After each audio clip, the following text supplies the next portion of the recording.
말하면 아빠가 감옥 가. 칠흑 같은 밤 이서연의 방에서 들린 작은 목소리는 이현우의 세계를 무너뜨렸습니다. 평소엔 누구보다 조용하고 예의 바른 딸이 왜 학교 이야기를 꺼내는 순간 손까지 떨며 입을 막았던 걸까요? 그리고 서랍 속에서 발견된 주의요주의라고 적힌 붉은 글씨, 아무도 믿어주지 않을 것 같은 싸움이지만 이제 되돌아갈 수 없습니다. 오늘 진실을 향한 아버지의 싸움이 시작됩니다. 오늘의 사연 지금 바로 시작합니다. 안녕하세요. 저는 올해 38살이 된 이현우라고 합니다. 아내를 5년 전 교통사고로 떠나보낸 뒤 지금은 초등학교 1학년인 딸 서연이와 단둘이 살고 있습니다. 아내가 떠난 뒤로 저는 서연이에게 엄마와 아빠 역할을 동시에 해주려 애썼습니다. 아침마다 도시락을 싸고 저녁엔 함께 그림을 그리며 하루를 마무리했지요. 서연이는 밝고 착한 아이였습니다. 어린이집 선생님도 칭찬할 만큼 예의 바르고 친구들과도 잘 어울렸어요. 그런데 올해 3월 초등학교에 입학한 뒤로 서연이가 조금씩 달라지기 시작했습니다. 처음엔 단순히 새로운 환경에 적응하느라 그런가 보다 생각했습니다. 하지만 시간이 지날수록 그 변화는 점점 더 뚜렷해졌어요. 말수가 줄어들었고 학교 이야기를 꺼내면 고개를 숙이며 입을 다물었습니다. 오늘 학교 어땠어? 제가 물으면 서연이는 응 그냥이라고만 대답했어요. 예전 같으면 오늘 미술 시간에 그림 그렸어. 친구랑 같이 놀았어. 라며 신나게 떠들던 아이였는데 말이죠. 그림도 달라졌습니다. 서연이는 원래 밝은 색을 좋아했어요. 노란 해, 파란 하늘, 빨간 지붕이 있는 집을 그렸습니다. 그런데 요즘 그림은 검은색과 회색으로 가득했어요. 하늘도 없고 사람도 없고 그저 어두운 선만 가득한 그림들. 서연아, 이 그림은 뭐야? 제가 물으니 서연이는 그냥 그렸어라고만 했습니다. 손톱을 뜯는 버릇도 생겼어요. TV를 보다가도 밥을 먹다가도 무심코 손톱을 뜯는 모습이 자주 보였습니다. 손톱 주변은 빨갛게 부어 있었고 어떤 날은 피가 나기도 했어요. 서연아, 손톱 뜯으면 안 돼. 아프잖아. 제가 말하면 서연이는 응하고 고개만 끄덕였습니다. 하지만 다음 날이면 또다시 손톱을 뜯고 있었어요. 밤에 잠꼬대도 늘었습니다. 싫어. 미안해요. 서연이는 자다가 이런 말을 했어요. 저는 그럴 때마다 서연이 방문을 살짝 열고 이불을 덮어주곤 했습니다. 그런데 어느 날 밤 서연이 가방을 정리하다가 이상한 것을 발견했습니다. 담임 선생님이 쓴 연락장이었어요. 서연이 학습 태도 주의 요망, 집중력 부족, 가정지도 필요, 빨간 볼펜으로 크게 쓰인 글씨였습니다. 저는 그 글씨를 보며 가슴이 철렁 내려앉았어요. 서연이는 원래 집중력이 좋은 아이였어요. 그림책을 읽을 때도 퍼즐을 맞출 때도 끝까지 집중하는 아이였습니다. 그런 서연이가 왜 갑자기 주의 요망이라는 말을 들어야 하는 걸까요? 저는 서연이에게 조심스럽게 물었습니다. 서연아, 학교에서 무슨 일 있어? 서연이는 고개를 저었어요. 아니, 아무 일도 없어. 하지만 서연이의 눈빛은 흔들리고 있었습니다. 뭔가 말하고 싶지만 말할 수 없는 것처럼 보였어요. 저는 그날 밤 잠을 이루지 못했습니다. 서연이의 변화가 단순히 학교 적응 문제가 아니라는 생각이 머릿속을 떠나지 않았어요. 무언가 더 큰 일이 서연이를 짓누르고 있는 것 같았습니다. 그리고 며칠 뒤 저는 결정적인 순간을 맞이하게 됩니다. 늦은 밤 서연이 방에서 작고 떨리는 목소리가 들려왔어요. 말하면 아빠가 감옥 가. 그 순간 저는 문 앞에서 얼어붙었습니다. 그날 밤 이후 저는 더 이상 참을 수 없었습니다. 서연이의 속삭임이 계속 귓가에 맴돌았어요. 말하면 아빠가 감옥 가. 대체 누가 왜 7살 아이에게 이런 말을 하게 만들었을까요? 저는 다음 날 아침 회사에 반차를 내고 서연이 학교로 향했습니다. 금천초등학교. 서연이가 다니는 학교는 집에서 도보로 10분 거리에 있었어요. 오전 10시쯤 학교에 도착하자 교무실 앞 복도는 조용했습니다. 저는 문을 열고 들어가 담임 선생님을 찾았어요. 저 1학년 3반 이서연 아버지인데요. 선생님 뵙고 싶어서 왔습니다. 교무실 안쪽에서 30대 중반쯤으로 보이는 여성이 천천히 일어났습니다. 정밀한 서연이의 담임 선생님이었어요. 아, 서연이 아버지시군요. 미리 연락을 주시지.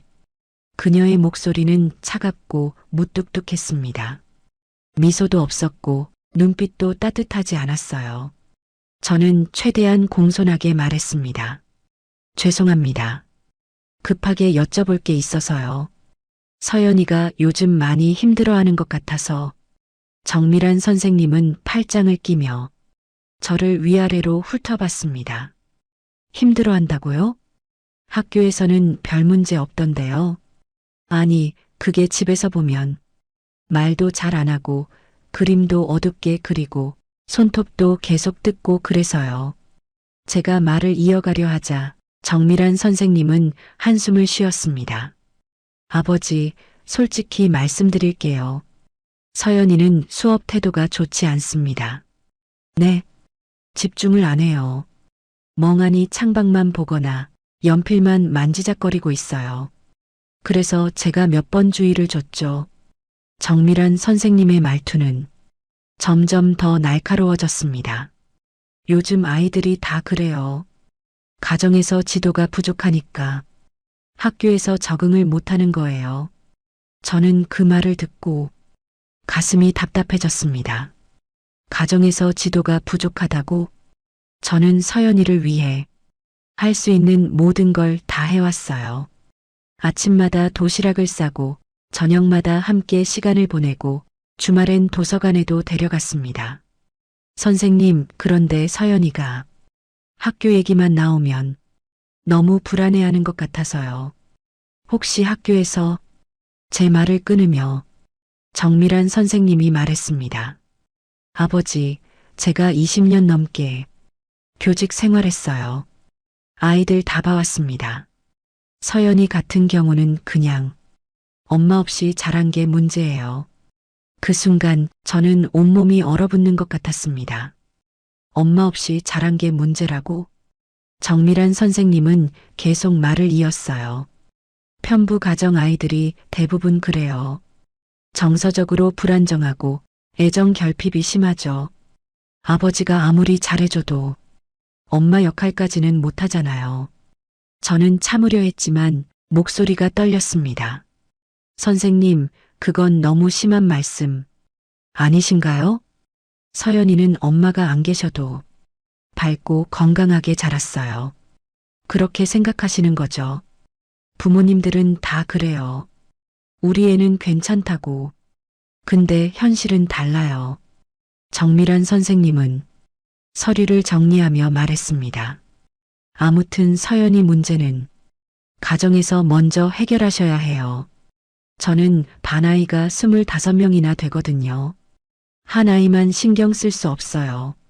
저는 더 이상 말을 잇지 못했습니다. 교무실을 나오며 주먹을 꽉 쥐었어요. 손톱이 손바닥에 박히도록 힘을 주었지만 분노는 가라앉지 않았습니다. 복도를 걸으며 저는 정밀한 선생님의 말투, 눈빛, 태도를 떠올렸어요. 그녀는 서연이를 걱정하는 게 아니라 귀찮아하고 있었습니다. 아니, 그것보다 더 심한 뭔가가 느껴졌어요. 마치 서연이를 이미 문제아로 낙인 찍어버린 것 같았습니다. 학교를 나와 집으로 돌아오는 길, 저는 계속 생각했습니다. 서연이가 말하면 아빠가 감옥 간다고 속삭였던 그 말. 혹시 그게 정밀한 선생님과 관련이 있는 건 아닐까? 집에 도착해 서연이 방 책상 서랍을 열었습니다. 그 안에는 연락장, 공책, 필통이 가지런히 정리돼 있었어요. 그런데 서랍 맨 밑에서 작게 접힌 종이 한 장을 발견했습니다. 저는 조심스럽게 펼쳤어요. 이서연주의 요주의. 빨간 펜으로 크게 쓰인 글씨, 그리고 그 아래 작은 글씨로 이렇게 적혀 있었습니다. 가정환경 문제, 편부 가정, 어머니 사망, 정서 불안정 가능성 높음, 지속 관찰 필요. 저는 그 종이를 보며 손이 떨렸습니다. 이게 뭡니까? 서연이는 겨우 7살이에요. 학교에 처음 들어온 아이를 이렇게 낙인 찍어도 되는 겁니까? 그리고 이 종이는 대체 누가 왜 작성한 걸까요? 저는 종이를 접어 주머니에 넣었습니다. 오후 3시 서연이가 학교에서 돌아왔어요. 아빠 다녀왔어. 그래, 서연아. 오늘은 어땠어? 서연이는 대답 없이 가방을 내려놓고 방으로 들어갔습니다. 저는 그 뒷모습을 보며 가슴이 미어졌어요. 이 작은 아이가 대체 학교에서 무슨 일을 겪고 있는 걸까요? 저녁을 먹으며 저는 서연이에게 조심스럽게 물었습니다. 서연아, 담임 선생님은 어떠세요? 좋으세요? 서연이는 고개를 숙였어요. 응, 그냥. 선생님이 서연이한테 혼낸 적 있어? 서연이의 손이 멈췄습니다. 젓가락을 쥔 손이 미세하게 떨리고 있었어요. 아니, 없어. 하지만 서연이의 목소리는 확신이 없었습니다. 저는 더 이상 묻지 않았어요. 서연이가 스스로 말할 때까지 기다려야 한다고 생각했습니다. 그날 밤 저는 침대에 누워 천장을 바라봤어요. 정밀한 선생님의 태도, 서랍 속 요주의 종이, 그리고 서연이의 떨리는 손. 모든 게 연결되고 있었습니다. 하지만 아직 확실한 증거는 없었어요. 저는 결심했습니다. 서연이를 지키기 위해서라면 무엇이든 해야 한다고. 설령 그것이 학교 선생님과 맞서는 일이라 할지라도 말입니다. 그리고 바로 그 순간 복도에서 작은 소리가 들렸습니다. 서연이 방 쪽이었어요. 저는 조용히 일어나 서연이 방문 앞에 섰습니다. 문틈 사이로 서연이의 흐느끼는 소리가 들렸어요. 선생님 미안해요, 미안해요. 서연이의 흐느낌을 듣고 저는 그 자리에서 얼어붙었습니다. 선생님 미안해요, 미안해요. 7살 아이가 한밤중에 잠꼬대로 사과를 하고 있었어요. 대체 무슨 일이 있었기에 아이가 잠결에도 용서를 빌어야 하는 걸까요? 저는 조용히 문을 열고 서연이 방으로 들어갔습니다. 서연이는 이불을 꽉 움켜쥔 채 눈을 감고 있었어요. 얼굴에는 눈물 자국이 선명했고 베갯잎은 축축하게 젖어 있었습니다. 저는 서연이 이마에 손을 가만히 얹었어요. 괜찮아, 서연아. 아빠가 여기 있어. 서연이는 잠결에 제 손을 꽉 잡았습니다. 작고 차가운 손이었어요. 저는 그날 밤 서연이 방 바닥에 앉아 아침까지 지켰습니다. 눈을 감으려 해도 서연이의 흐느낌이 귓가에 맴돌았어요. 다음 날 아침 저는 결심했습니다. 더 이상 기다릴 수 없다고. 서연이가 학교에 간 뒤 저는 전자상가로 향했어요. 그곳에서 작은 녹음기를 하나 샀습니다. 손톱만 한 크기의 녹음기였어요. 이거 배터리 얼마나 가나요? 하루 종일 켜놔도 됩니다. 음질도 괜찮아요. 점원의 말을 듣고 저는 녹음기를 샀습니다. 집으로 돌아와 서연이 머리핀을 하나 꺼냈어요. 분홍색 나비 모양 머리핀. 서연이가 가장 좋아하는 머리핀이었습니다. 저는 조심스럽게 머리핀 안쪽에 녹음기를 부착했어요. 겉으로 봐서는 전혀 티가 나지 않았습니다. 오후 3시, 서연이가 집에 돌아왔어요. 서연아, 아빠가 머리핀 하나 사줬어. 이거 예쁘지? 저는 분홍 나비핀을 보여줬습니다. 서연이의 눈이 반짝였어요.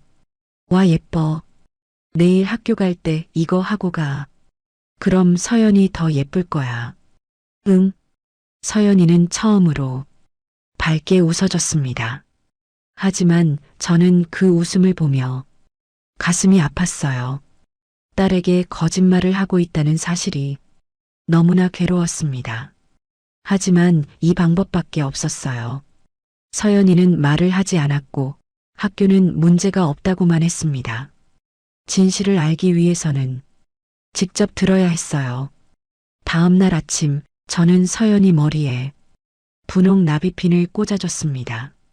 예쁘다, 우리 서연이. 고마워, 아빠. 서연이는 거울을 보며 웃었어요. 하지만 학교에 가야 한다는 말에 금방 표정이 굳어졌습니다. 서연아, 학교 가기 싫어? 아니, 괜찮아. 서연이는 고개를 저었지만 목소리는 떨리고 있었어요. 저는 서연이를 꽉 안아줬습니다. 서연아, 아빠가 항상 서연이 편이야. 무슨 일이 있어도 아빠한테 말해. 알았지? 응. 서연이는 작게 대답하고 학교로 향했습니다. 저는 서연이의 뒷모습을 보며 주먹을 꽉 쥐었어요. 오늘 하루가 얼마나 길게 느껴질지 알 수 없었습니다. 회사에 출근했지만 일이 손에 잡히지 않았어요. 시계만 계속 쳐다봤습니다. 10시, 11시, 12시. 점심시간이 되자 저는 화장실에 가서 핸드폰을 꺼냈어요. 녹음기는 원격으로 실시간 전송이 되지 않았습니다. 오후 3시에 서연이가 집에 와야만 녹음 파일을 들을 수 있었어요. 시간이 너무 느리게 갔습니다. 1시, 2시, 2시 30분. 오후 3시가 되자 저는 회사를 뛰쳐나왔습니다. 부장님, 죄송합니다. 급한 일이 생겨서 조퇴하겠습니다. 뭐? 갑자기? 정말 죄송합니다. 저는 대답도 제대로 하지 못하고 회사를 나왔어요. 집까지 뛰어갔습니다. 숨이 턱까지 차올랐지만 멈출 수 없었어요. 집에 도착하니 서연이가 막 현관문을 열고 들어왔습니다. 아빠, 오늘 일찍 왔네? 응, 서연아. 오늘 일찍 끝났어. 저는 최대한 평온한 목소리로 말했습니다. 서연아, 간식 먹어. 아빠가 우유랑 과자 줄게. 응. 서연이는 가방을 내려놓고 거실로 갔어요. 저는 서연이 가방에서 분홍 나비핀을 조심스럽게 꺼냈습니다. 손이 떨렸어요. 녹음기를 분리해 노트북에 연결했습니다. 파일이 열렸어요. 8시간 30분 분량의 녹음 파일. 저는 이어폰을 끼고 재생 버튼을 눌렀습니다. 처음에는 복도 소음, 아이들 떠드는 소리, 선생님의 출석 체크 소리가 들렸어요. 자, 다들 자리에 앉으세요. 정밀한 선생님의 목소리였습니다. 수업이 시작되고 아이들이 책을 읽는 소리, 연필로 쓰는 소리가 이어졌어요. 저는 빨리 감기를 눌렀습니다. 10분, 20분, 30분. 그리고 1교시가 끝나갈 무렵 갑자기 큰 소리가 들렸어요. 이서연. 정밀한 선생님의 고함이었습니다. 저는 깜짝 놀라 재생 속도를 멈췄어요. 너 지금 뭐 하는 거야? 수업 시간에 딴짓하면 어떡해? 죄송해요. 서연이의 떨리는 목소리가 들렸습니다. 죄송하다고? 너 맨날 죄송하다고만 하지. 왜 이렇게 멍청해? 저는 귀를 의심했습니다. 멍청하다고? 7살 아이한테 선생님이 멍청하다고 말한 겁니까? 애들아 봐. 이서연이처럼 수업 시간에 딴짓하면 안 돼. 알았지? 네. 아이들의 목소리가 들렸어요. 저는 주먹을 꽉 쥐었습니다. 손톱이 손바닥에 박혔지만 아프지 않았어요. 녹음은 계속 이어졌습니다. 2교시, 3교시. 정밀한 선생님은 서연이에게만 유독 목소리를 높였어요. 이서연, 너 또 틀렸어. 이렇게 쉬운 것도 못 풀어? 서연아, 너 도대체 집에서 공부 안 하니? 서연이 엄마는 뭐 하시길래 애를 이렇게 방치해? 저는 이어폰을 벗고 노트북 화면을 노려봤습니다. 손이 부들부들 떨렸어요. 엄마가 없다는 걸 알면서도 계속 엄마 얘기를 꺼낸 겁니다. 아기가 있었어요. 분명히 아기가 있었습니다. 저는 다시 이어폰을 끼고 녹음을 들었어요. 점심시간이 지나고 오후 수업이 시작됐습니다. 그리고 5교시쯤 결정적인 장면이 나왔어요. 이서연, 너 이리 나와. 정밀한 선생님의 목소리였습니다. 네. 서연이의 작은 목소리. 너 오늘 또 숙제 안 해왔지? 아니에요 했어요. 거짓말하지 마. 내 가방에 숙제 없잖아. 집에 두고 왔어요. 두고 왔다고? 맨날 두고 오면 어떡해. 너 정말 한심하다. 쿵. 책상을 치는 소리가 들렸습니다. 울지 마. 울면 더 혼날 줄 알아. 서연이의 억눌린 흐느낌이 들렸어요. 저는 노트북 화면을 보며 눈물이 흘러내렸습니다. 서연이가 울고 있었어요. 교실에서, 선생님 앞에서, 아무도 도와주지 않는 곳에서. 그리고 그 순간 정밀한 선생님이 말했습니다. 서연아, 너 아빠 정가자지? 그래서 엄마가 도망간 거야? 저는 귀를 의심했습니다. 정가자? 저는 정가자가 아니에요. 주차 위반 딱지 한 번 받은 것 말고는 범법 행위를 한 적이 없습니다. 너 아빠 때문에 엄마가 죽은 거 아니야? 아, 아니에요. 아니긴 뭐가 아니야. 내가 이렇게 말 안 듣는 거 다 집안 문제 때문이야. 선생님 제발. 내가 만약 이 얘기를 다른 사람한테 하면 내 아빠 진짜 감옥 가. 알았어? 대답해. 네, 알았어요. 저는 노트북을 덮었습니다. 더 이상 들을 수 없었어요. 온몸이 떨렸습니다. 분노인지 슬픔인지 절망인지 알 수 없는 감정이 밀려왔어요. 저는 거실로 나갔습니다. 서연이는 소파에 앉아 과자를 먹고 있었어요. 서연아. 응? 아빠가 서연이 지켜줄게. 꼭 지켜줄게. 응? 서연이는 무슨 말인지 모르겠다는 표정으로 고개를 끄덕였습니다. 저는 서연이를 꽉 안았어요. 서연이의 작은 몸이 제 품에 안겼습니다. 아빠, 왜 그래? 아무것도 아니야. 그냥 안고 싶어서. 저는 서연이를 안은 채 눈을 감았습니다. 이제 더 이상 참을 수 없었어요. 증거는 확보했습니다. 정밀한 선생님의 폭언, 거짓 정가자 조작, 그리고 협박까지 모든 게 녹음돼 있었어요. 이제 싸울 시간이었습니다. 다음 날 아침 저는 서연이를 학교에 보내지 않았습니다. 오늘은 아빠랑 집에 있자. 학교 안 가도 돼? 응. 오늘은 쉬는 날이야. 서연이는 의아한 표정을 지었지만 곧 환하게 웃었어요. 학교에 가지 않아도 된다는 사실이 그렇게 기쁜 일인 겁니다. 저는 서연이에게 만화 채널을 틀어주고 휴대폰을 들었어요. 금천초등학교 교장실. 전화를 걸자 몇 번의 신호음 후 전화가 연결됐습니다. 네, 금천초등학교입니다. 안녕하세요. 1학년 3반 이서연 아버지인데요. 교장 선생님과 통화 가능할까요? 무슨 일이신지 여쭤봐도 될까요?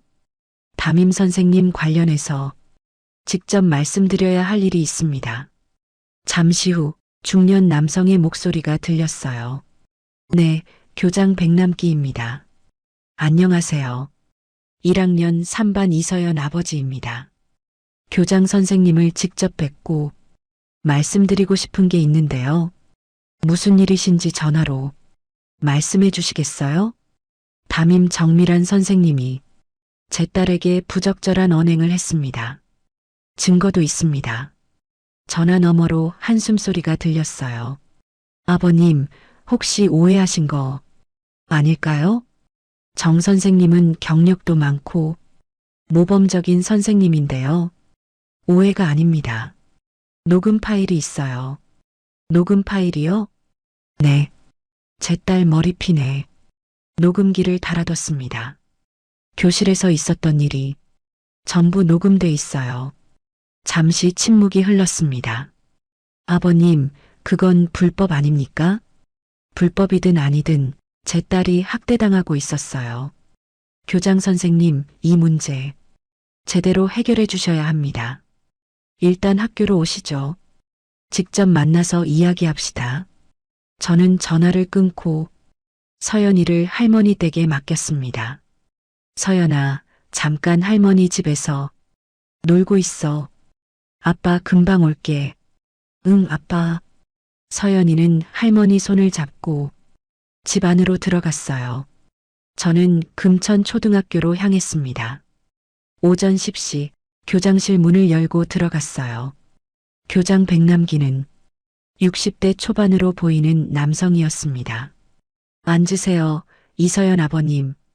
감사합니다. 저는 의자에 앉아 노트북을 꺼냈습니다. 교장 선생님, 이 녹음 파일 들어보시겠습니까? 그 전에 제가 먼저 말씀드릴 게 있습니다. 백남기 교장은 팔짱을 끼며 말했어요. 정밀한 선생님은 이 학교에서 20년 넘게 근무하셨어요. 한 번도 민원이 들어온 적 없는 모범 교사입니다. 그래서요? 그런 분이 갑자기 아이를 학대했다는 건 납득하기 어렵습니다. 저는 노트북 화면을 돌려 교장에게 보여줬어요. 들어보시면 압니다. 재생 버튼을 눌렀습니다. 이서연, 너 지금 뭐 하는 거야? 정밀한 선생님의 고함이 울려 퍼졌어요. 왜 이렇게 멍청해? 이렇게 쉬운 것도 못 풀어? 백남기 교장의 표정이 굳었습니다. 너 아빠 전과자지? 그래서 엄마가 도망간 거야? 녹음이 계속 이어졌어요. 내가 만약 이 얘기를 다른 사람한테 하면 내 아빠 진짜 감옥 가. 알았어? 저는 재생을 멈추고 교장을 바라봤습니다. 이게 모범 교사입니까? 백남기 교장은 한동안 말이 없었어요. 그러다 천천히 입을 열었습니다.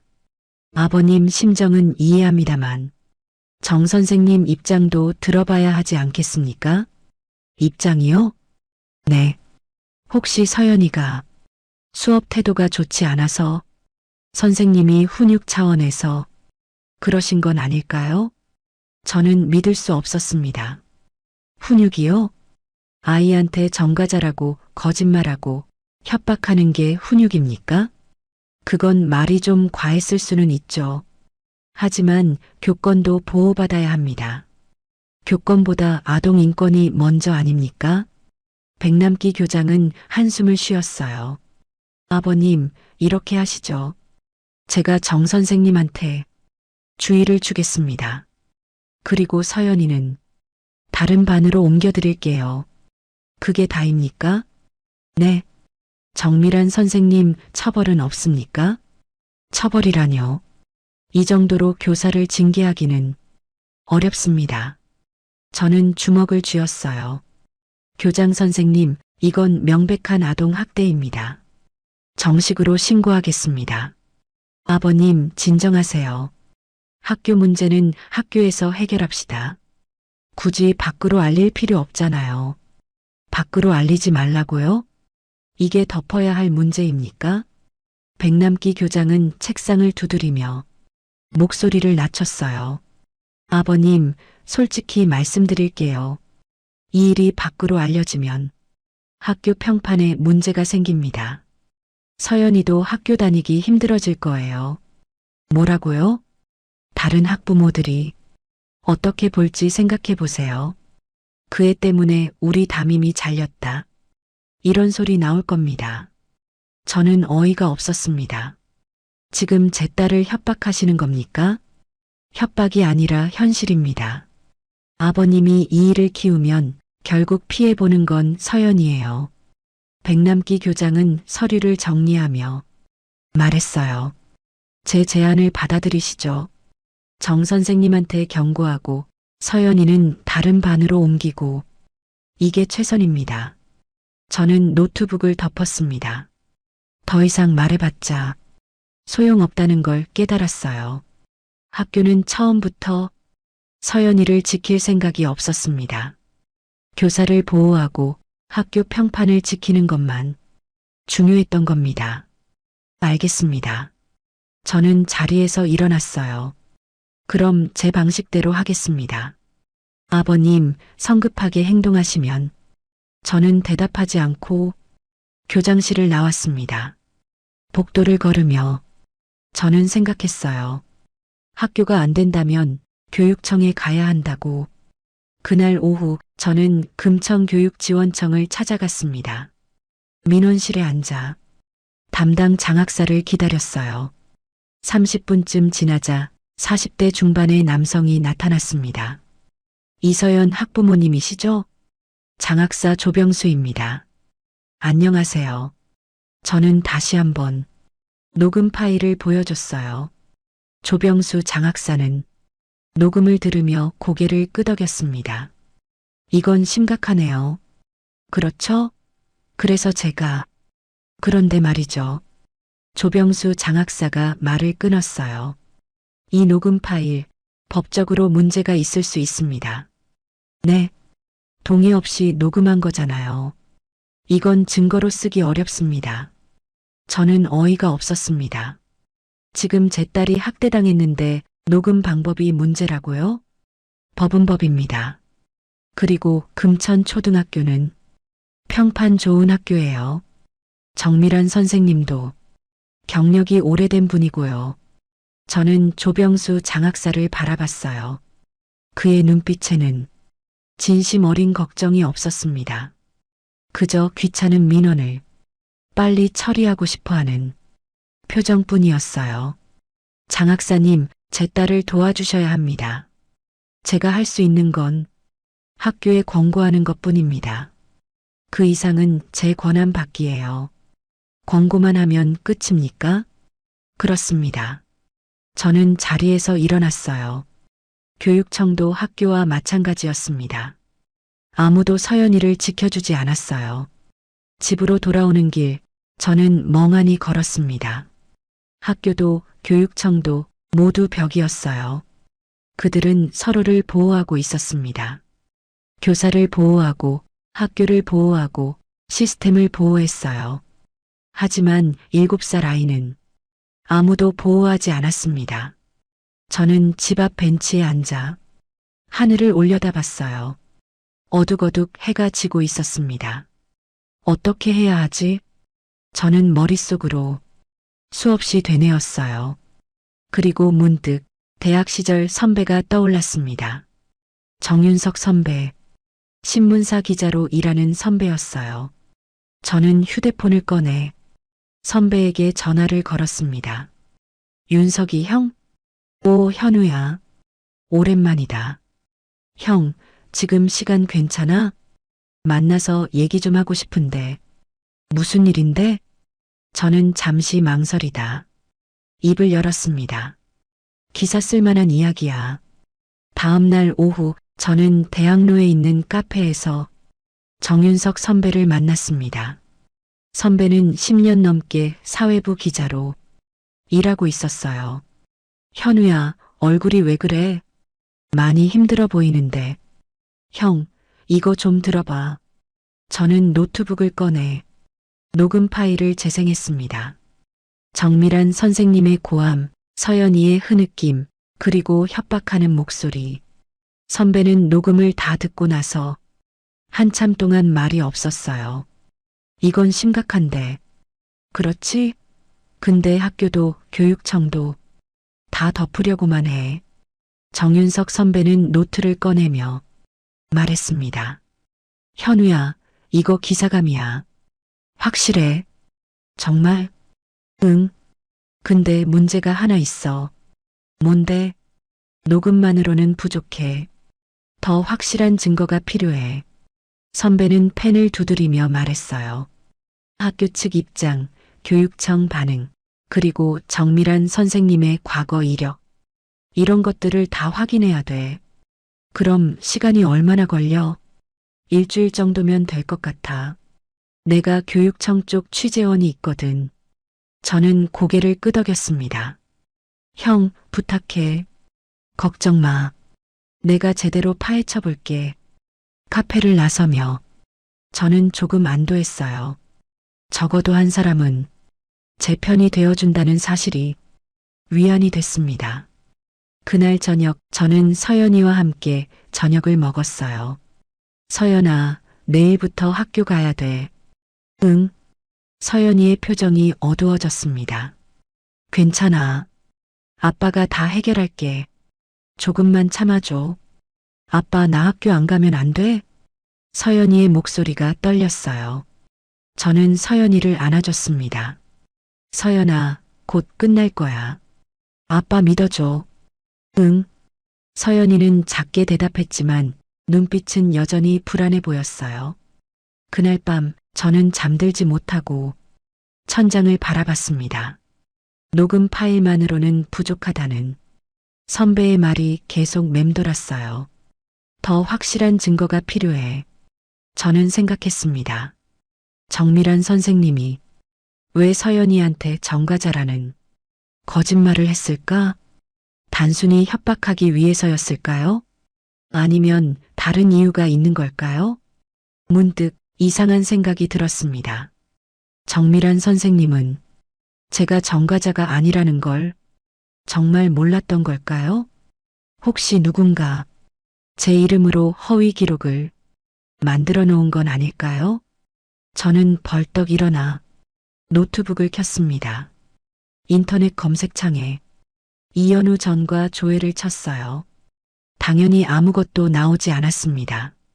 그 다음엔 정부24 사이트에 접속해 본인 범죄 경력 조회를 신청했어요.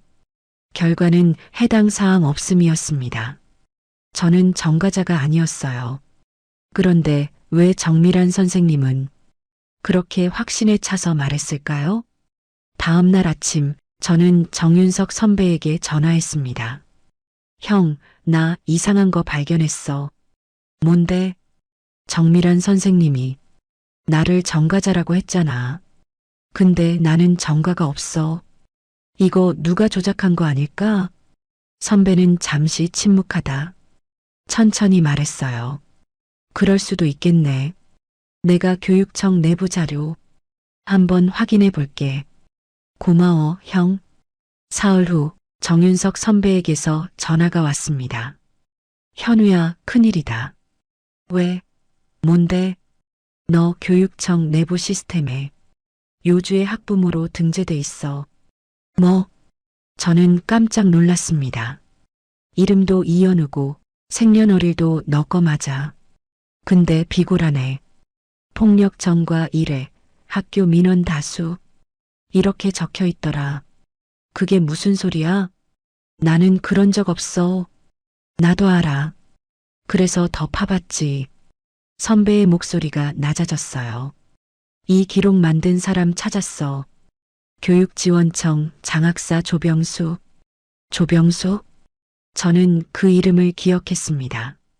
며칠 전 교육청에 갔을 때 만났던 바로 그 장학사였어요.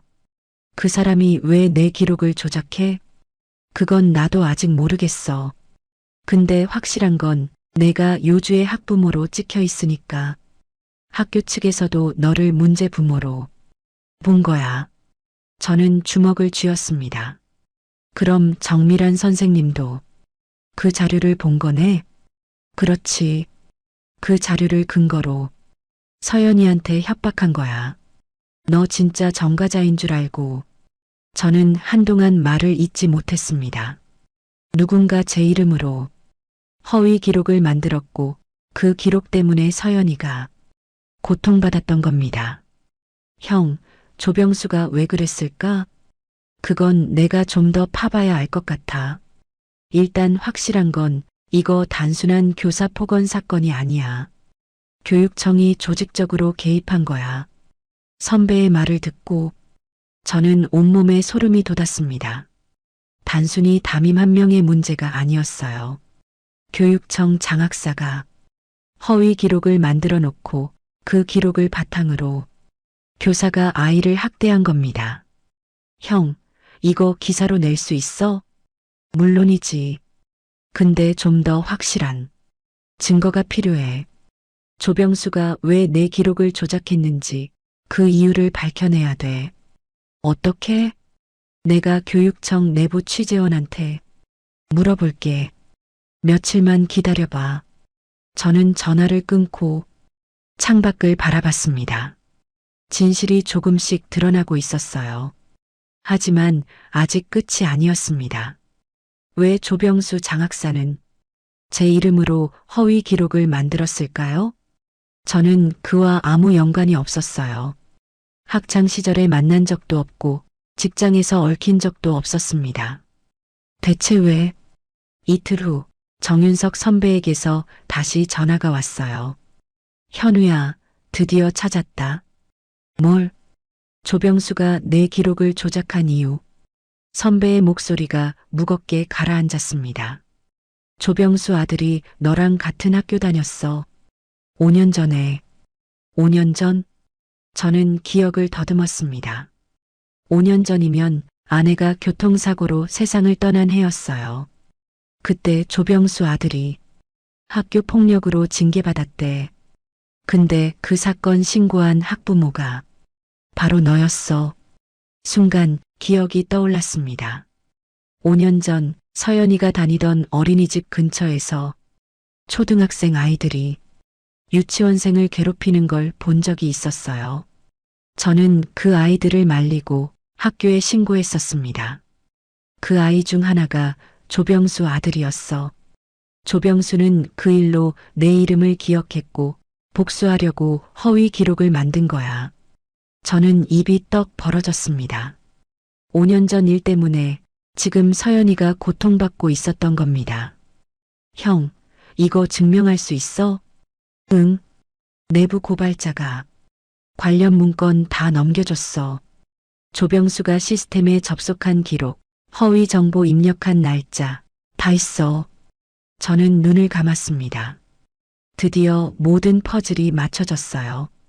조병수의 복수, 정밀한의 협박, 서연이의 고통, 모든 게 연결돼 있었습니다. 형, 이제 기사 쓸 수 있지? 그럼 이틀 안에 특종 터뜨릴게. 전화를 끊고 저는 주먹을 쥐었습니다. 이제 끝이 보였어요.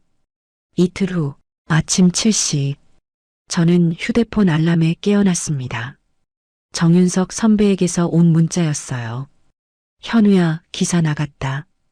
포털 메인 떴어. 저는 황급히 휴대폰을 켰습니다. 포털 사이트 메인 화면에 굵은 글씨로 헤드라인이 보였어요. 금천초 교사 폭언 협박, 교육청 장학사 허위 기록 조작 연루. 기사를 클릭하자 화면 가득 글이 펼쳐졌습니다. 서울 금천초등학교 1학년 담임 정밀한 교사가 학생에게 폭언과 협박을 일삼은 사실이 녹음 파일로 확인됐다. 더욱 충격적인 것은 금천교육지원청 조병수 장학사가 해당 학생의 학부모를 요주의 인물로 허위 등재한 사실이다. 본지가 입수한 녹음 파일에 따르면 정밀한 교사는 학생에게 너 아빠 전과자지? 라며 사실이 아닌 내용으로 협박했으며 기사는 길게 이어졌습니다. 녹음 파일 내용, 조병수 장학사의 허위 기록 조작, 5년 전 복수 동기, 교육청의 은폐 시도, 모든 것이 낱낱이 공개됐어요. 기사 말미에는 정윤석 선배의 코멘트가 실렸습니다. 이번 사건은 단순한 교사 일탈이 아닌 교육 행정 시스템의 구조적 문제를 드러낸 사건이다. 한 명의 장학사가 개인 감정으로 학부모 정보를 조작하고 이를 근거로 교사가 아동을 학대했다. 교육청과 학교는 이 문제를 덮으려 했으며 피해 아동의 보호자는 어디에도 호소할 곳이 없었다. 저는 기사를 다 읽고 천천히 숨을 내쉬었습니다. 드디어 세상에 알려진 겁니다. 저는 서연이 방으로 갔어요. 서연이는 아직 자고 있었습니다. 평화로운 얼굴로 잠든 서연이를 보며 저는 조용히 말했습니다. 서연아, 이제 괜찮을 거야. 오전 9시쯤 휴대폰이 울렸습니다. 교장 백남기였어요. 이 아버님 기사 보셨습니까? 네, 봤습니다. 이게 무슨 짓입니까? 학교 망신시키려고 작정하신 겁니까? 백남기 교장의 목소리는 떨리고 있었어요. 교장 선생님, 제가 말씀드렸잖습니까? 학교에서 해결 안 하면 제 방식대로 하겠다고. 지금 학부모들 난리 났어요. 학교 앞에 기자들까지 몰려왔고, 이거 어떻게 수습하려고 그러십니까? 수습은 학교에서 하셔야죠. 애초에 덮지 말고 제대로 처리하셨어야 했습니다. 저는 전화를 끊었습니다. 더 이상 할 말이 없었어요. 오전 10시 정윤석 선배에게서 전화가 왔습니다. 현우야, 대박 났어. 기사 조회수 100만 넘었어. 진짜? 응. 댓글도 폭발적이야. 다들 교육청이랑 학교 규탄하고 있어. 선배의 말대로 기사 댓글창은 난리가 났어요. 교육청 해체해야 함. 저런 교사가 20년이나 교단에 있었다니. 7살 아이한테 전과자라고 협박? 이게 사람이야? 조병수 장학사 파면해라. 댓글은 수천 개를 넘어섰습니다. 오후 12시 뉴스에서도 이 사건이 보도됐어요. 교육청 장학사의 허위 기록 조작, 그리고 교사의 아동학대. 교육 현장의 민낯이 드러났습니다. 앵커의 목소리가 엄숙했습니다. 화면에는 금천초등학교 정문이 비쳤고 수십 명의 학부모들이 피켓을 들고 있었어요. 정밀한 교사 파면하라. 조병수 장학사 처벌하라. 우리 아이들 지켜라. 학부모들의 목소리가 울려 퍼졌습니다. 오후 2시 경찰에서 전화가 왔어요. 이현우님 맞으십니까? 네, 맞습니다. 금천경찰서 여성청소년과입니다. 아동학대 건으로 수사 착수했습니다. 내일 진술 가능하십니까? 네, 가능합니다. 저는 전화를 끊고 주먹을 쥐었어요. 경찰이 움직이기 시작한 겁니다. 오후 4시 교육청에서 공식 입장문이 나왔습니다. 금천교육지원청은 조병수 장학사의 직권 남용 의혹에 대해 즉각 감사에 착수했습니다. 또한 정밀한 교사의 아동 학대 의혹에 대해서도 엄정히 조사하겠습니다. 교육청은 이번 사건을 무겁게 받아들이며 재발 방지를 위해 최선을 다하겠습니다. 입장문을 읽으며 저는 코웃음을 쳤습니다. 이제 와서 엄정히 조사하겠다니 진작 그랬어야 했어요. 오후 6시 서연이가 할머니 댁에서 돌아왔습니다. 아빠, 서연아, 오늘 재미있었어? 응. 할머니가 떡볶이 해주셨어. 서연이는 환하게 웃었어요. 저는 서연이를 안아 올렸습니다. 서연아, 이제 학교 안 무서워. 응? 왜? 그냥. 아빠가 다 해결했거든. 아빠 대단해. 서연이는 제 뺨에 뽀뽀를 했어요. 저는 서연이를 아는 채 눈물이 날 것 같았습니다. 다음 날 아침 저는 금천경찰서를 찾아갔어요. 여성 청소년과 조사실, 형사 2명이 저를 맞이했습니다. 이현우님 앉으세요. 진술 받겠습니다. 저는 처음부터 끝까지 모든 것을 진술했어요. 서연이의 변화, 녹음 파일 발견, 학교와 교육청의 은폐 시도, 그리고 조병수 장학사의 허위 기록 조작. 형사는 녹음 파일을 들으며 고개를 저었습니다. 이건 명백한 아동학대입니다. 정밀한 교사는 기소될 겁니다. 그럼 조병수 장학사는요? 직권 남용, 허위 공문서 작성, 이것도 형사처벌 대상입니다. 곧 소환조사 들어갈 겁니다. 저는 안도의 한숨을 내쉬었어요. 드디어 끝이 보였습니다. 일주일 후 정밀한 교사가 경찰에 소환됐습니다. 뉴스에는 고개를 숙인 채 경찰서로 들어가는 정밀한의 모습이 나왔어요.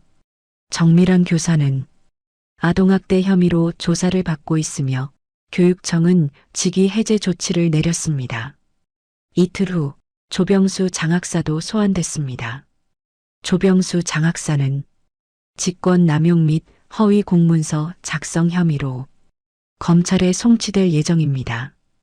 앵커의 목소리가 단호했어요. 저는 뉴스를 보며 깊은 숨을 내쉬었습니다. 정의가 실현되고 있었어요. 느리지만 확실하게. 한 달 후 검찰은 정밀한과 조병수를 기소했습니다. 정밀한은 아동학대 혐의로, 조병수는 직권 남용 혐의로. 법정 공판은 2달 뒤로 잡혔어요. 저는 그 소식을 듣고 서연이를 안아줬습니다. 서연아, 이제 정말 끝이야. 아빠 고마워. 아니야. 아빠가 미안해. 진작 알아챘어야 했는데. 괜찮아. 아빠 최고야. 서연이는 제 품에 안겨 환하게 웃었어요. 그날 저녁 저는 정윤석 선배와 통화했습니다. 형, 정말 고마워. 형 아니었으면 어쩔 뻔했어. 뭘, 당연한 거 한 거지. 근데 현우야, 후속 기사 하나 더 쓸게. 무슨? 이 사건 이후로 교육청 시스템이 얼마나 바뀌었는지, 그리고 다른 피해 사례는 없는지, 그런 거 추적 보도할 거야. 그래, 부탁해. 저는 전화를 끊고 창밖을 바라봤습니다. 밤하늘에는 별이 총총히 빛나고 있었어요. 서연이는 이제 악몽에서 벗어났습니다. 학교도 교사도 장학사도 모두 처벌받게 될 것입니다. 하지만 아직 아무도 몰랐습니다. 이 사건이 얼마나 큰 파장을 일으킬지, 그리고 교육 현장에 얼마나 큰 변화를 가져올지. 그 시작이 바로 7살 아이 작은 속삭임이었다는 것을 말하면 아빠가 감옥 가. 그 작은 목소리가 세상을 바꾸기 시작했습니다. 기사가 나간 지 한 달이 지났습니다. 세상은 빠르게 변했어요. 정밀한 교사는 교단에서 영구 퇴출됐고 조병수 장학사는 구속 기소됐습니다. 금천초등학교는 교육청 특별감사를 받았고 백남기 교장도 경질됐어요. 언론에서는 이 사건을 교육 현장의 구조적 비리로 규정하며 연일 보도했습니다. 그리고 저는 하루아침에 용기 있는 아버지가 됐어요. 처음엔 낯설었습니다. 길을 걸으면 사람들이 절 알아봤어요. 저분 뉴스에 나온 분 아니에요? 맞아. 딸 지키려고 싸운 아버지. 대단하시다. 처음에는 그저 어색하게 웃었습니다. 하지만 시간이 지나면서 이상한 일들이 생기기 시작했어요. 어느 날 오후 낯선 번호로 전화가 걸려왔습니다. 이현우님 맞으십니까? 네, 그런데요. 저는 한국교육개혁시민연대 김정훈 사무국장입니다. 아, 네. 저희 단체에서 교육개혁 캠페인을 진행 중인데요. 이현우님을 홍보대사로 모시고 싶습니다. 저는 당황했어요. 홍보대사요? 네. 이현우님의 사례가 많은 학부모들에게 용기를 줄 수 있을 것 같아서요. 감사한데 저는 그냥 제 딸을 지킨 것뿐입니다. 그게 바로 용기 아닙니까? 한번 만나서 이야기 나눠요. 저는 거절하려 했지만 김정훈 사무국장은 집요했어요. 결국 며칠 후 시민단체 사무실에서 만났습니다. 김정우는 40대 초반의 남성이었어요. 이현우님 반갑습니다. 네, 안녕하세요.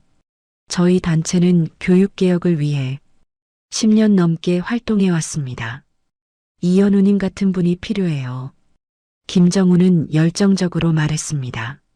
하지만 그의 눈빛에서는 진심이 느껴지지 않았어요. 제가 뭘 해야 하는 건가요? 간단합니다. 저희 행사에 참석하시고 언론 인터뷰할 때 저희 단체 이름 좀 언급해 주시면 돼요.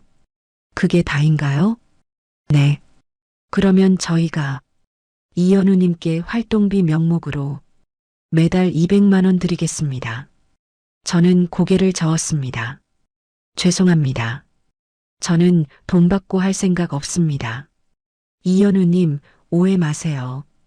이건 정당한 대가예요.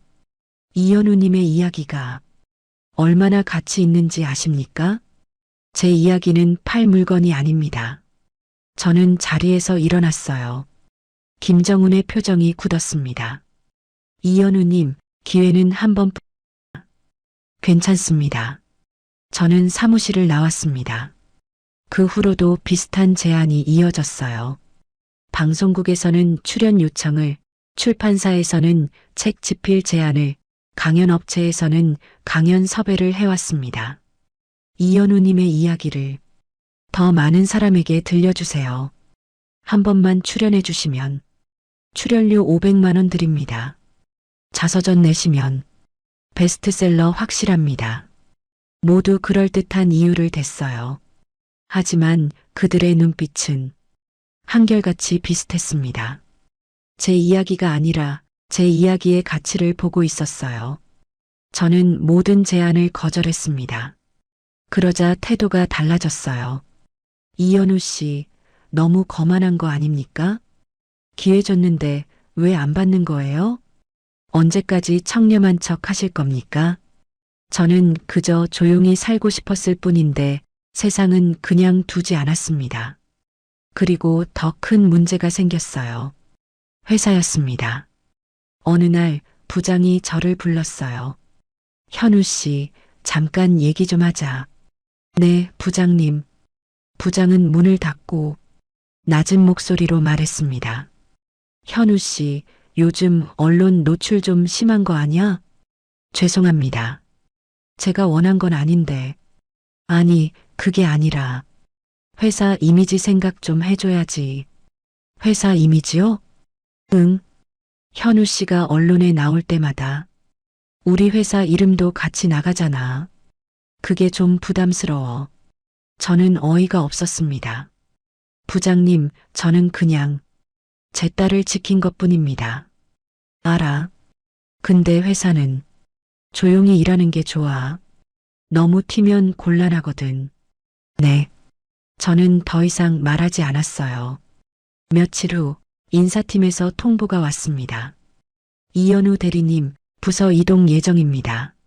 어디로요? 지방 영업팀입니다. 지방요? 네. 대구 지점으로 발령났습니다. 저는 귀를 의심했어요. 제가 왜 갑자기 지방으로? 회사 방침입니다. 이건 명백한 좌천 아닙니까? 좌천이 아니라 순환 보직입니다. 인사팀 직원은 무표정하게 말했어요. 저는 인사팀장을 찾아갔습니다. 팀장님, 이건 부당한 처사 아닙니까? 현우 씨, 회사도 어려운 입장이야. 자꾸 언론에 노출되면 거래처에서도 부담스러워해. 그게 무슨 상관입니까? 저는 일 열심히 했습니다. 알아. 근데 회사는 조직이야. 조용히 일하는 게 최선이야. 저는 주먹을 쥐었습니다. 회사도 저를 버린 겁니다. 집으로 돌아오는 길, 저는 멍하니 걸었어요. 정의를 위해 싸웠더니 오히려 제가 고립됐습니다. 시민단체는 절 이용하려 했고, 방송국은 돈벌이 수단으로 봤고, 회사는 저를 짐으로 여겼어요. 집 앞 벤치에 앉아 하늘을 바라봤습니다. 아빠, 서연이의 목소리가 들렸어요. 서연아, 왜? 아빠, 오늘 학교에서 친구들이랑 놀았어. 서연이는 환하게 웃고 있었습니다. 저는 서연이를 안아 올렸어요. 그래, 재미있었어? 응, 너무 재미있었어. 서연이의 웃음을 보며 저는 다시 힘을 냈습니다. 세상이 저를 어떻게 보든 서연이만 행복하면 됐어요. 그날 밤 정윤석 선배에게서 전화가 왔습니다. 현우야, 요즘 힘들지? 형은 어떻게 알아? 다 알지. 내 주변에서 무슨 일 벌어지는지. 형, 나 뭘 잘못한 거야? 그냥 내 딸 지킨 건데. 잘못한 거 없어. 세상이 문제야. 선배의 목소리가 무거웠어요. 현우야, 세상은 원래 그래. 영웅 만들어 놓고 이용하려 들다가 이용 못하면 버려. 그럼 나는 어떻게 해야 돼? 버텨. 그냥 버텨. 시간 지나면 다들 잊어. 그때까지만 버티면 돼. 저는 전화를 끊고 창밖을 바라봤습니다. 세상과의 싸움은 끝나지 않았어요. 아니, 이제 시작인지도 몰랐습니다. 하지만 저는 후회하지 않았습니다. 서연이를 지킨 것, 진실을 밝힌 것, 정의를 위해 싸운 것, 모두 옳은 일이었으니까요. 비록 세상이 저를 이해하지 못해도 저는 제 길을 갈 겁니다. 한 달 후 법원에서 연락이 왔습니다. 이현우님, 공판 날짜 잡혔습니다. 다음 주 화요일 오전 10시 서울중앙지방법원 417호 법정입니다. 네, 알겠습니다. 저는 전화를 끊고 깊은 숨을 내쉬었어요. 드디어 법정에 서는 날이 왔습니다. 정미란과 조병수, 그들이 법의 심판을 받는 날이었어요. 공판 전날 밤 저는 잠을 이루지 못했습니다. 서연이는 옆방에서 잠들어 있었고 저는 창밖을 바라보며 생각했어요. 내일이면 모든 게 끝날까?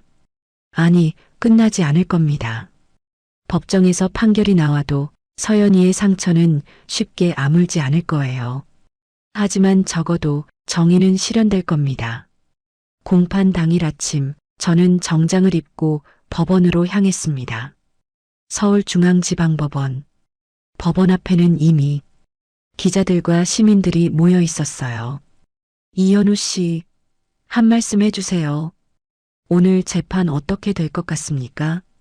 정밀한 교사 처벌 바라십니까? 저는 카메라를 향해 조용히 말했습니다. 오늘은 법이 정의를 실현하는 날입니다. 저는 법원의 판단을 믿습니다. 그리고 법원 안으로 들어갔어요. 417호 법정. 방청석은 이미 사람들로 가득했습니다. 학부모들, 시민단체 관계자들, 그리고 언론사 기자들. 모두 이 재판을 주목하고 있었어요. 저는 방청석 앞쪽에 앉았습니다. 잠시 후 정미란이 법정에 입장했어요. 수척해진 얼굴, 초라한 옷차림. 예전의 당당한 모습은 온데간데 없었습니다. 정미란은 피고인석에 앉으며 고개를 숙였어요. 그리고 조병수도 들어왔습니다. 수갑을 찬 채 교도관의 인솔을 받으며 조병수는 방청석을 훑어보다가 저와 눈이 마주쳤어요. 그의 눈빛은 차가웠습니다. 하지만 저는 눈을 피하지 않았어요. 모두 기립하십시오. 법원 직원의 목소리가 울렸습니다. 판사가 입장했어요. 50대 중반으로 보이는 남성 판사. 착석하십시오. 재판 시작하겠습니다. 판사는 서류를 펼치며 말했습니다. 피고인 정미란, 아동복지법 위반, 아동학대범죄의 처벌 등에 관한 특례법 위반. 피고인 조병수, 공무원 직권 남용, 허위 공문서 작성, 허위 공문서 행사. 판사의 목소리가 법정에 울렸어요. 먼저 검사, 공소사실 진술하십시오. 검사가 일어섰습니다. 30대 후반의 여성 검사였어요.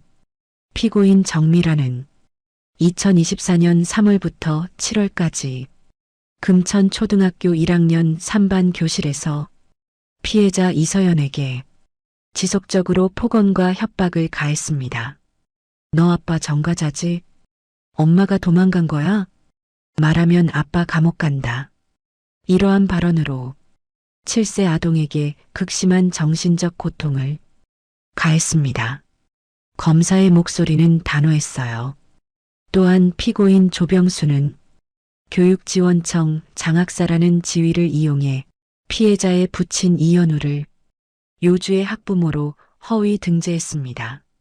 이는 5년 전 개인적 원한으로 인한 명백한 직권 남용입니다.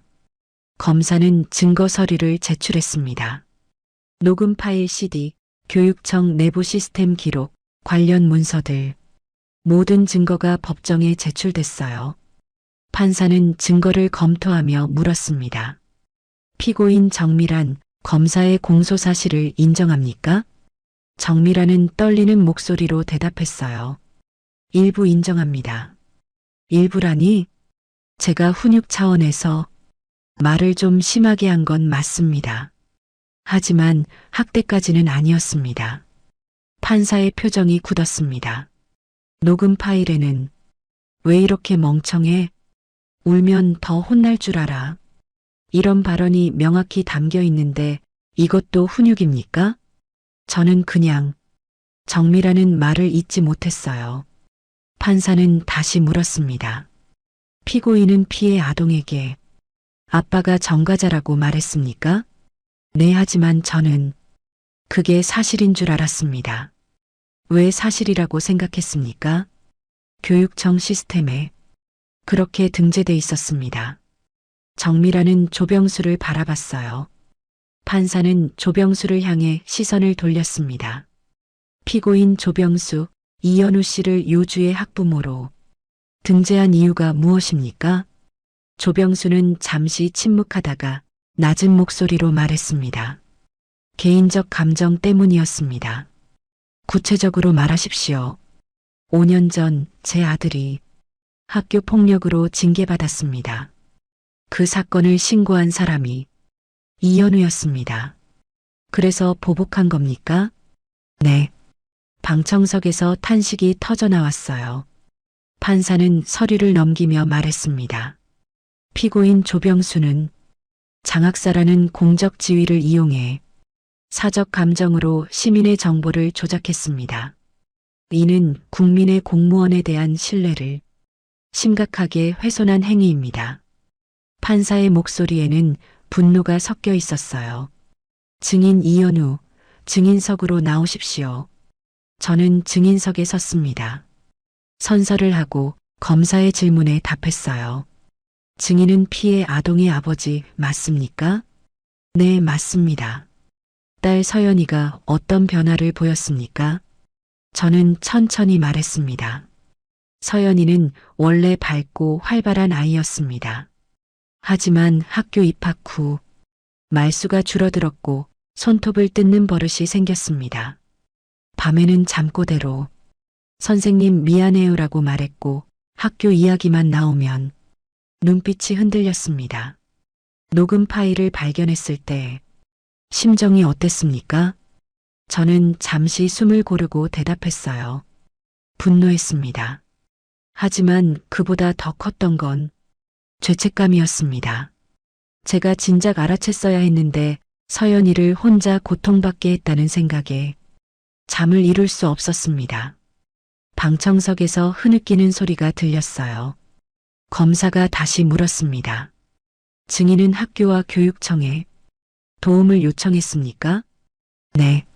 하지만 모두 거절당했습니다. 교장은 학교 평판 걱정만 했고 교육청 장학사는 권고만 하겠다고 했습니다. 아무도 제 딸을 지켜주지 않았습니다. 저는 정미란과 조병수를 바라봤어요. 그래서 제가 직접 나섰습니다. 언론에 알리고 경찰에 신고했습니다.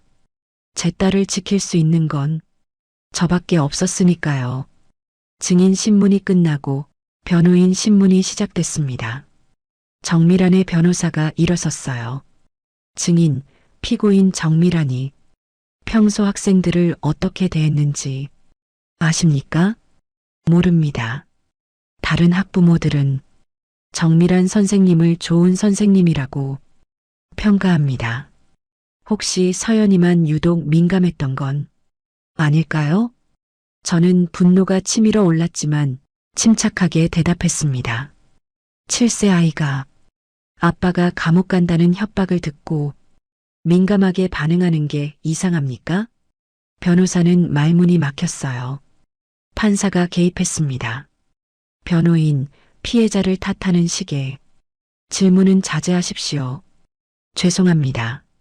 재판은 3시간 넘게 이어졌습니다. 증거조사, 증인신문, 피고인 최후 진술, 모든 절차가 끝나고 판사가 입을 열었습니다. 피고인들에게 최후 진술 기회를 주겠습니다. 피고인 정밀한, 할 말 있습니까? 정밀한은 일어나 고개를 숙였어요. 죄송합니다. 제가 교사로서 해서는 안 될 짓을 했습니다. 서연이에게, 서연이 아버지에게 진심으로 사과드립니다. 정밀한의 목소리는 떨리고 있었어요. 하지만 저는 그 사과를 받아들일 수 없었습니다. 이미 늦었으니까요. 판사는 조병수를 바라봤습니다. 피고인 조병수, 할 말 있습니까? 조병수는 침묵했어요. 한참을 망설이다가 마침내 입을 열었습니다. 제가 잘못했습니다. 개인적 감정으로 공무를 남용했습니다. 이현우 씨와 서연이에게 용서를 구합니다. 판사는 고개를 끄덕였습니다. 판결은 2주 후에 선고하겠습니다. 오늘 재판은 이것으로 마치겠습니다. 모두 기립하십시오. 재판이 끝났습니다. 저는 법정을 나오며 깊은 숨을 내쉬었어요. 법원 밖에는 기자들이 기다리고 있었습니다. 이현우 씨, 오늘 재판 어떠셨습니까? 피고인들 사과 받아들이십니까? 저는 마이크 앞에 섰습니다. 저는 법원의 판결을 기다리겠습니다. 다만 한 가지 확실한 건 오늘 이 자리가 다른 아이들을 지키는 시작이 되길 바란다는 것입니다. 더 이상 서연이 같은 아이가 나오지 않기를 바랍니다. 집으로 돌아오는 길, 저는 서연이 학교에 들렀어요. 서연이는 새로운 학교에서 친구들과 뛰어놀고 있었습니다. 아빠, 서연이가 달려왔어요. 서연아, 오늘 재밌었어? 응, 친구들이랑 술래잡기 했어. 서연이의 환한 웃음을 보며 저는 확신했습니다. 제가 한 일이 옳았다고. 법정에서의 싸움은 끝나지 않았지만 적어도 서연이는 다시 웃고 있었습니다. 그것만으로도 충분했어요. 2주 후 판결 선고일이 왔습니다. 다시 서울중앙지방법원 417호 법정. 이번에는 방청객이 더 많았어요.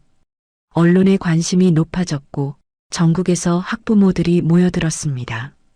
정의가 실현되길 바랍니다. 우리 아이들을 지켜주세요. 법원 앞에는 피켓을 든 시민들이 줄지어 서 있었어요. 저는 방청석에 앉아 판사가 입장하기를 기다렸습니다. 정밀한과 조병수가 들어왔어요. 정밀한의 얼굴은 더욱 수척해져 있었고 조병수는 수갑을 찬 채 고개를 숙이고 있었습니다. 모두 기립하십시오. 판사가 입장했어요. 법정이 조용해졌습니다. 착석하십시오. 판사는 서류를 펼치며 천천히 입을 열었습니다.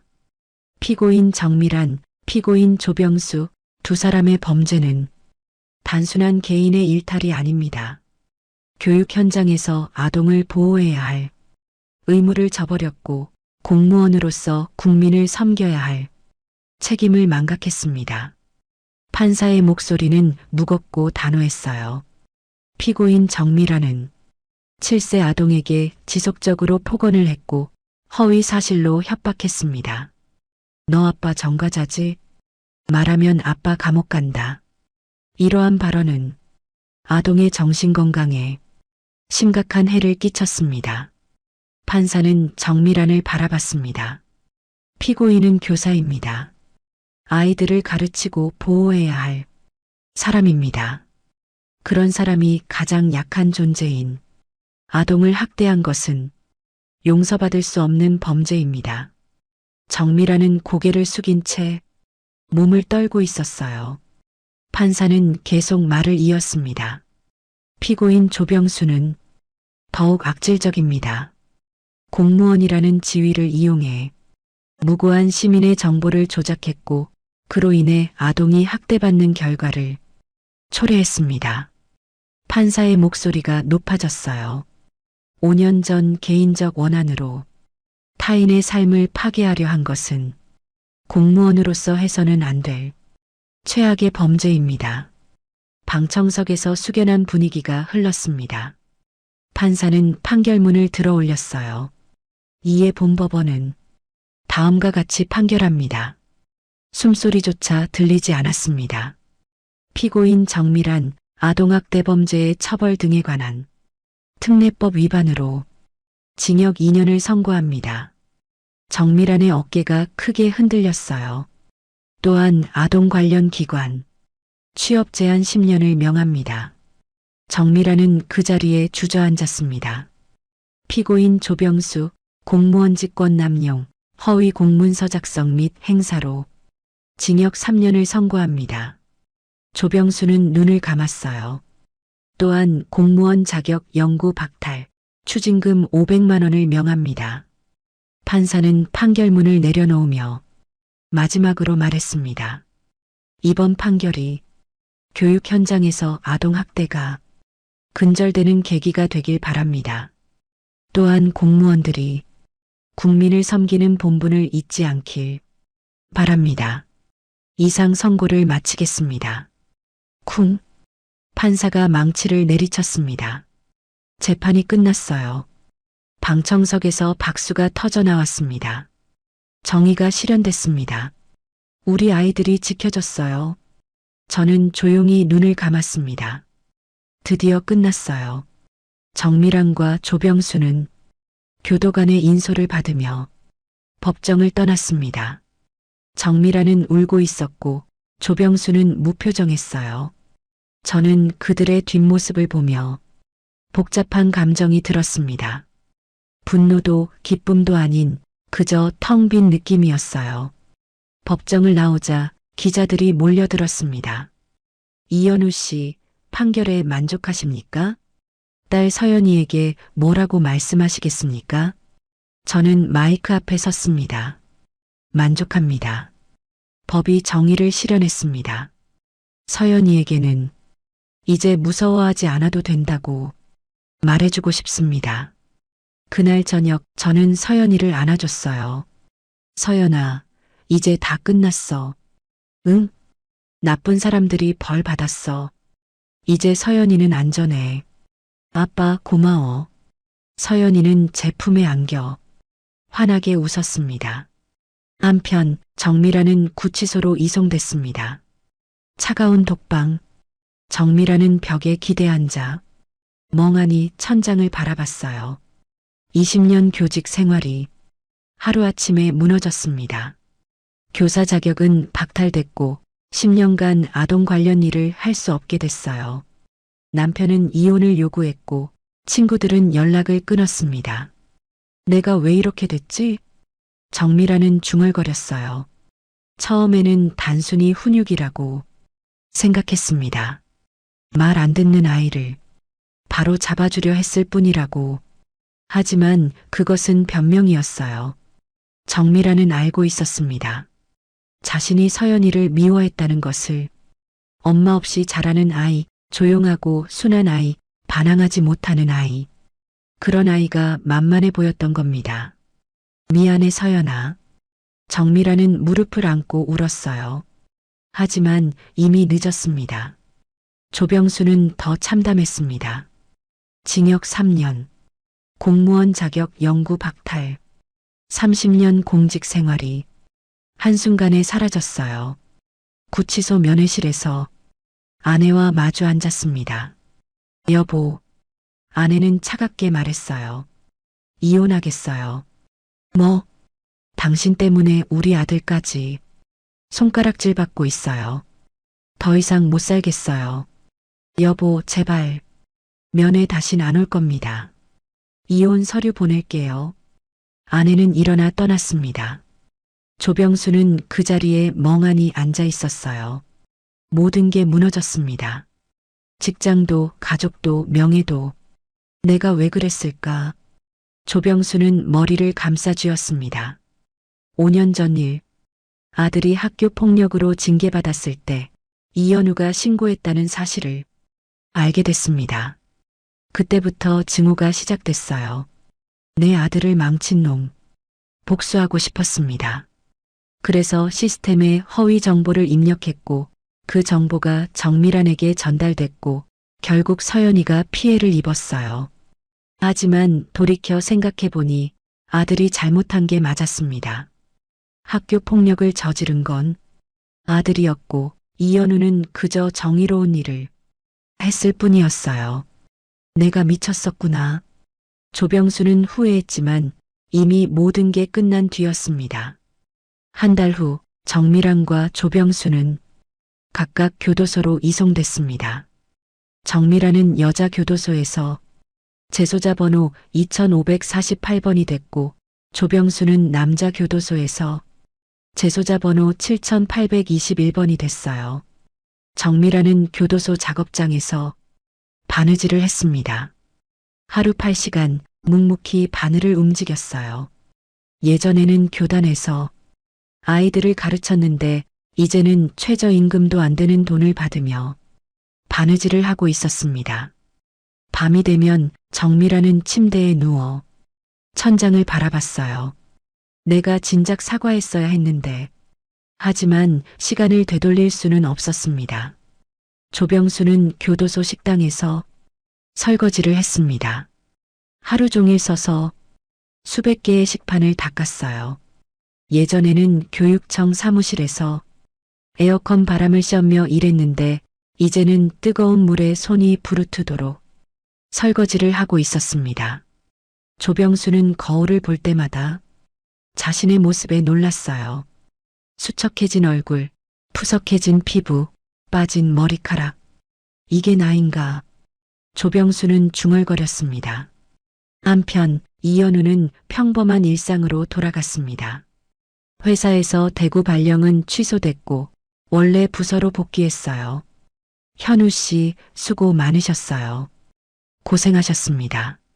동료들이 인사를 건넸습니다. 처음엔 어색했지만 시간이 지나며 익숙해졌어요. 서연이는 새 학교에서 친구들과 잘 지냈습니다. 아빠, 오늘 그림 대회에서 상 받았어. 진짜? 우리 서연이 대단한데? 응. 선생님이 칭찬해 주셨어. 서연이는 환하게 웃었어요. 저는 서연이의 그림을 봤습니다. 노란 해, 파란 하늘, 빨간 지붕이 있는 집. 예전처럼 밝은 색이 돌아왔어요. 서연아, 정말 예쁘다. 고마워, 아빠. 저는 서연이를 안아 올렸습니다. 이제 서연이는 괜찮았어요. 악몽에서 깨어났고 다시 웃을 수 있게 됐습니다. 그날 밤 저는 정윤석 선배와 통화했습니다. 현우야, 요즘 어때? 형, 이제 좀 살 것 같아. 그래, 다행이다. 서연이는? 잘 지내. 학교도 재미있어 하고 친구들도 많이 생겼어. 다행이네. 너 정말 잘했어. 고마워, 형. 전화를 끊고 저는 창밖을 바라봤습니다. 밤하늘에는 별이 빛나고 있었어요. 긴 싸움이 끝났습니다. 정의가 실현됐고 서연이는 다시 웃고 있었어요. 그것만으로도 충분했습니다. 1년이 흘렀습니다.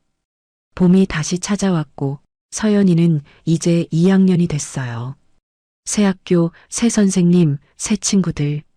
서연이는 매일 학교에서 돌아오면 신나게 이야기를 들려줬습니다. 아빠, 오늘 과학 시간에 실험했어. 어떤 실험? 물에 설탕 넣으면 녹잖아. 그거 관찰했어. 우리 서연이 과학자 되겠네? 응, 나 과학자 될래. 서연이의 웃음소리가 집안을 가득 채웠어요. 저는 그 웃음을 들으며 지난 1년을 떠올렸습니다. 법정에서의 싸움, 언론의 관심, 주변의 시선, 모든 게 힘들었지만 결국 이겨냈어요. 서연이는 다시 웃고 있었고 저도 평범한 일상으로 돌아왔습니다. 회사 생활도 안정됐어요. 대구 발령은 취소됐고 동료들과의 관계도 회복됐습니다. 현우 씨, 오늘 회식 어때요? 좋죠. 갈게요. 서연이는요? 할머니 댁에 맡기면 돼요. 저는 다시 사람들과 어울렸고 웃을 수 있게 됐어요. 어느 날 정윤석 선배에게서 연락이 왔습니다. 현우야, 요즘 어때? 형, 잘 지내. 서연이도 학교 잘 다니고. 그래, 다행이다. 근데 말이야, 부탁 하나만 할게. 뭔데? 교육부에서 학부모 간담회 연다는데 거기 참석해 줄 수 있어? 저는 잠시 망설였습니다. 형, 나 이제 조용히 살고 싶은데. 알아. 근데 너 같은 사람이 목소리를 내야 다른 아이들도 보호받을 수 있어. 선배의 말이 맞았어요. 제가 싸운 건 서연이만을 위한 게 아니었습니다. 모든 아이들을 위한 싸움이었어요. 알았어, 형. 갈게. 고마워, 현우야. 일주일 후, 저는 교육부 회의실에 앉아 있었습니다. 교육부 관계자들, 학부모 대표들, 시민단체 활동가들, 다양한 사람들이 모였어요. 교육부 차관이 입을 열었습니다. 오늘 이 자리는 아동 학대 방지를 위한 정책 논의를 위해 마련했습니다. 이현우님의 사례를 계기로 교육 현장의 문제점을 개선하고자 합니다. 차관은 저를 바라봤어요. 이현우님, 현장에서 느낀 점을 말씀해 주시겠습니까? 저는 천천히 입을 열었습니다. 저는 특별한 사람이 아닙니다. 그냥 평범한 아버지예요. 제 딸이 힘들어하는 걸 보고 도와주고 싶었을 뿐입니다. 저는 잠시 숨을 고르고 말을 이었어요. 하지만 학교도 교육청도 아무도 도와주지 않았습니다. 오히려 덮으려고만 했어요. 그게 가장 큰 문제였습니다. 회의실이 조용해졌습니다. 아이들은 스스로를 지킬 수 없습니다. 어른들이 지켜줘야 해요. 학교는 아이들을 보호해야 하고, 교육청은 학교를 감시해야 하고, 정부는 시스템을 만들어야 합니다. 저는 교육부 차관을 바라봤어요. 제 딸 같은 아이가 다시는 나오지 않도록 제대로 된 시스템을 만들어주세요. 차관은 고개를 끄덕였습니다. 이현우님의 말씀 깊이 새기겠습니다. 교육부는 아동학대 신고 시스템을 전면 개편하고 학교 내 감시 체계를 강화하겠습니다. 회의는 3시간 넘게 이어졌어요. 다양한 의견이 오갔고 구체적인 방안들이 논의됐습니다. 회의가 끝나고 한 학부모가 제게 다가왔습니다. 이현우님 감사합니다. 네, 저도 작년에 비슷한 일을 겪었어요. 근데 이현우님 기사 보고 용기를 얻었습니다. 저도 학교에 항의했고 결국 해결됐어요. 그 학부모는 눈물을 글썽였어요. 이현우님이 아니었으면 저는 포기했을 거예요. 정말 고맙습니다. 저는 그 학부모의 손을 잡았습니다. 아니에요. 당연한 일을 한 거예요. 아이들을 지키는 건 부모의 의무니까요. 그날 저녁 집으로 돌아오는 길에 서연이 학교에 들렀어요. 운동장에서는 아이들이 뛰어놀고 있었습니다. 웃음소리가 가득했어요. 저는 그 모습을 보며 미소 지었습니다. 저 아이들이 행복하게 자랄 수 있다면 그것만으로도 충분해. 집에 도착하니 서연이가 숙제를 하고 있었어요. 서연아, 숙제 다 했어? 응, 다 했어. 그럼 아빠랑 산책 갈까? 좋아. 서연이는 신발을 신고 제 손을 잡았습니다. 우리는 집 앞 공원을 걸었어요. 벚꽃이 만개해 있었고 꽃잎이 바람에 흩날렸습니다. 아빠, 벚꽃 예쁘다. 그러게. 정말 예쁘다. 아빠 고마워. 응? 뭐가? 그냥 나를 지켜줘서. 서연이는 제 손을 꽉 잡았어요. 저는 서연이를 안아 올렸습니다. 서연아, 아빠는 언제나 서연이 편이야. 무슨 일이 있어도 지켜줄게. 응, 나도 아빠 사랑해. 서연이는 제 뺨에 뽀뽀를 했어요. 저는 서연이를 안은 채 벚꽃을 바라봤습니다. 1년 전 이맘때 저는 절망 속에 있었어요. 서연이는 울고 있었고 저는 어떻게 해야 할지 몰랐습니다. 하지만 포기하지 않았어요. 싸웠고 이겼고 서연이는 다시 웃게 됐습니다. 그날 밤 저는 일기를 썼습니다. 오늘도 서연이는 웃었다. 학교에서 친구들과 놀았고 숙제도 열심히 했다. 1년 전만 해도 상상할 수 없던 평범한 일상이 지금은 너무나 소중하다. 서연이를 지킨 것, 진실을 밝힌 것, 정의를 위해 싸운 것, 모두 옳은 일이었다. 앞으로도 서연이가 행복하게 자랄 수 있도록 최선을 다할 것이다. 일기를 덮고 저는 서연이 방으로 갔어요. 서연이는 깊은 잠에 빠져 있었습니다. 평화로운 얼굴로 저는 서연이 이마에 입을 맞추고 속삭였습니다. 서연아, 좋은 꿈 꿔. 아빠가 항상 지켜줄게.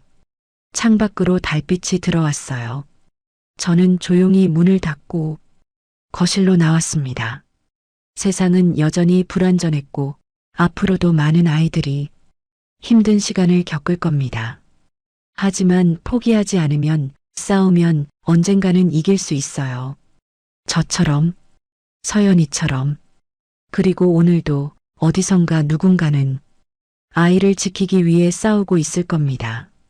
그들에게 이 이야기가 작은 용기가 되길 바랍니다. 아이들을 지키는 것, 그것이 우리 어른들의 의무니까요. 여기까지 이현우와 서연이의 이야기였습니다. 이 이야기가 여러분의 마음에 작은 울림이 됐다면 좋아요 버튼으로 마음을 표현해 주세요. 그리고 구독과 알림 설정까지 해주시면 앞으로도 더 감동적이고 재미있는 이야기로 찾아뵙겠습니다. 감사합니다.